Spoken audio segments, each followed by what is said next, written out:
സുമോദ് ധനസുമോദ് അവിടെ തുടരുന്നുണ്ട്. സുമോദ്, DK ശിവകുമാറിന്റെ നമ്മൾ പറയായിരുന്നു അദ്ദേഹത്തിന് സിദ്ധരാമയ്യ അദ്ദേഹത്തിന് വഴിമാറി കൊടുക്കേണ്ട ഒരു കാലം കടന്നു വരുമ്പോൾ എന്നേ അർഹനായിരുന്നു അദ്ദേഹം ആ കസേരയിലേക്ക് എന്നുള്ളത്. കുറച്ച് വൈകിയെന്നേ ഉള്ളൂ അല്ലേ?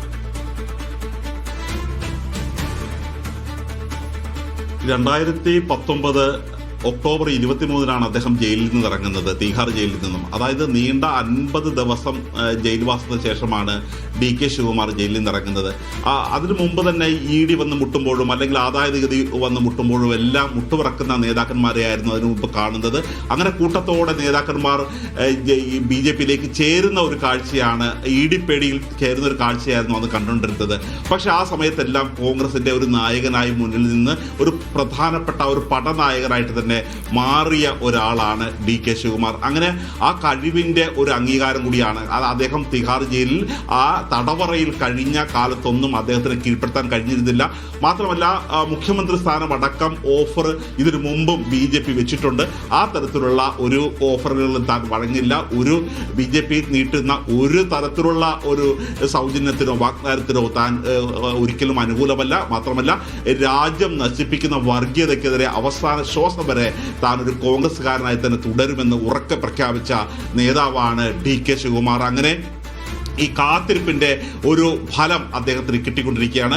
രാഷ്ട്രീയത്തിൽ ഏറ്റവും പ്രധാനപ്പെട്ടത് ക്ഷമയാണ് എന്നുള്ളൊരു കാര്യം വീണ്ടും വീണ്ടും പഠിപ്പിച്ചുകൊണ്ടാണ് DK ശിവകുമാർ ഇപ്പോൾ മുഖ്യമന്ത്രിയാകുന്നത്. അദ്ദേഹം മുഖ്യമന്ത്രി ആയപ്പോൾ തന്നെ ഞാൻ നേരത്തെ മഹേഷിനോട് പറഞ്ഞത് വലിയ തരത്തിലുള്ള ട്രോളുകൾ ഉണ്ടായിരുന്നു. അതായത് ഈ റോഡിൽ കെട്ടിക്കിടക്കുന്ന വെള്ളത്തിലൂടെ നീന്തി വന്നിട്ടാണ് അദ്ദേഹം നനഞ്ഞ വസ്ത്രത്തോടുകൂടി സത്യപ്രതിജ്ഞ ചെയ്തതായിട്ടാണ് AI വീഡിയോ ചേരുന്നത്.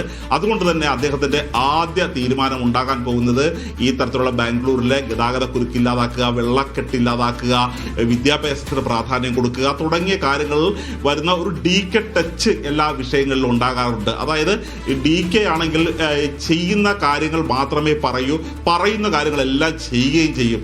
അങ്ങനെ കോൺഗ്രസ് വലിയ തരത്തിലുള്ള ഒരു പ്രതിസന്ധി ഉണ്ടായിരുന്ന ഒരു കാലത്ത് കോൺഗ്രസിനെ മുന്നിൽ നിന്ന് നയിച്ച ഒരു കാലഘട്ടത്തിൽ AICC അധ്യക്ഷനായിട്ട് പോലും DK വരണം എന്നുള്ളൊരു ഒരു മുറവിളിയായിരുന്നു കോൺഗ്രസ്സുകാർ അങ്ങോളം ഇങ്ങോളം പറഞ്ഞുകൊണ്ടിരുന്നത്. മാത്രമല്ല നമ്മളുടെ മുഖ്യമന്ത്രി VD സതീശൻ ചുമതല ഏറ്റു കഴിഞ്ഞപ്പോൾ നിരവധി മുഖ്യമന്ത്രിമാർ അവിടെ എത്തിയിരുന്നു. സുഖ്വീന്ദർ സുഖു ഹിമാചൽ പ്രദേശിൽ നിന്നെത്തി, തെലങ്കാനയിൽ നിന്നും രേവന്ത് റെഡ്ഡി എത്തി. പക്ഷേ പല മുഖ്യമന്ത്രിമാരുണ്ടെങ്കിൽ പോലും ഒരു കേരളത്തിലെ ഒരു നേതാവ് വരുന്നത് പോലത്തെ തന്നെ ഒരു വലിയ ആരവമാണ് DK വന്നു കഴിഞ്ഞപ്പോൾ ഉണ്ടായത്. DK എന്ന് വിളിച്ചുകൊണ്ട്, കാര്യം കേരളത്തിലെ ഒരു മലയാളിക്ക് ഏറ്റവും കൂടുതൽ പരിചയമുള്ള ഒരു നേതാവായിട്ട് തന്നെ DK മാറുകയാണ്. അതുകൊണ്ട് 2 മലയാളി മന്ത്രിമാർ തന്നെ ഇതിൽ സത്യപ്രതിജ്ഞ ചെയ്യുന്നുണ്ട്. ഇത് കൂടാതെ മലയാളികളുടെ സാന്നിധ്യം ഇപ്പോൾ മുഖ്യമന്ത്രി VD സതീശനുണ്ട്, ആഭ്യന്തരമന്ത്രി രമേശ് ചെന്നിത്തലയുണ്ട്, കൊടിക്കുന്നിൽ സുരേഷുണ്ട്. ഇതിനെല്ലാം പ്രധാനപ്പെട്ട KC വേണുഗോപാൽ ഈ കാര്യങ്ങളെല്ലാം വളരെ സ്മൂത്തായി പരിഹരിക്കുന്നതിന് വേണ്ടി അദ്ദേഹം രാത്രിയെ പകലാക്കിക്കൊണ്ടുള്ള ഒരു ചർച്ചകളായിരുന്നു അദ്ദേഹത്തിന്റെ ലോധി എസ്റ്റേറ്റിലെ വസതിയിൽ നടത്തിയിരുന്നത്. കാരണം ഈ കോൺഗ്രസിന്റെ ഈ തരത്തിലുള്ള ഒരു അധികാര വിഭജനം ഒരു കാരണവശാലും തിരികെ എത്താം. എന്തായാലും ഇപ്പോൾ അവിടെ സത്യപ്രതിജ്ഞാ ചടങ്ങ് പുരോഗമിക്കുകയായിരുന്നു.